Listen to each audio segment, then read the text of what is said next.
గర్వంగా చెప్పగలుగుతున్నా. అది దేని వల్ల వచ్చింది? ఒక చదువు, నాలెడ్జ్ అనేది సంపాదించుకోవడంలో మనందరం పోటీ పడాలి, చదువుకోవడంలో పోటీ పడాలి.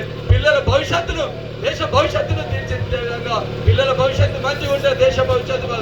ఉగ్రవాదులను తయారు చేస్తున్న మూకలు ఉన్నాయి, ఉగ్రవాదం వైపు పోతున్న వాళ్ళు ఉన్నారు, ప్రేరేపించే వాళ్ళు ఉన్నారు. వాటన్నిటికీ దూరంగా ఉంచాలి. మన పిల్లలకు మంచి భవిష్యత్తు ఇవ్వాలంటే మంచి చదువు చెప్పించాలి, ఇంత సంస్కారం నేర్పాలి, ఇంత క్రమశిక్షణ నేర్పాలి. ఆర్ఎస్ఎస్ అనేది ఉంది సంస్కారం నేర్పడానికి, క్రమశిక్షణ నేర్పడానికి. కనుక దానిలో విధిగా పిల్లలందరినీ పంపించాలి. మన సంస్కృతి సాంప్రదాయాలను కాపాడాలి, హిందుత్వాన్ని కాపాడాలి, మన ధర్మాన్ని కాపాడాలి. దానికి మీరు అందరూ కూడా కంకణబద్దులై ఇది నాది అనుకోవాలి, అందరం కూడా ఐక్యంగా ముందుకోవాలని తెలియజేసుకుంటూ, అందరు కూడా ఈ కార్యక్రమంలో పాల్గొంటున్న హిందూ బాంధవులందరూ కూడా హృదయపూర్వకంగా ధన్యవాదాలు తెలియజేసుకుంటూ, జై హింద్, జై శ్రీరామ్, జై శ్రీరామ్, జై శ్రీరామ్. ధన్యవాదాలు.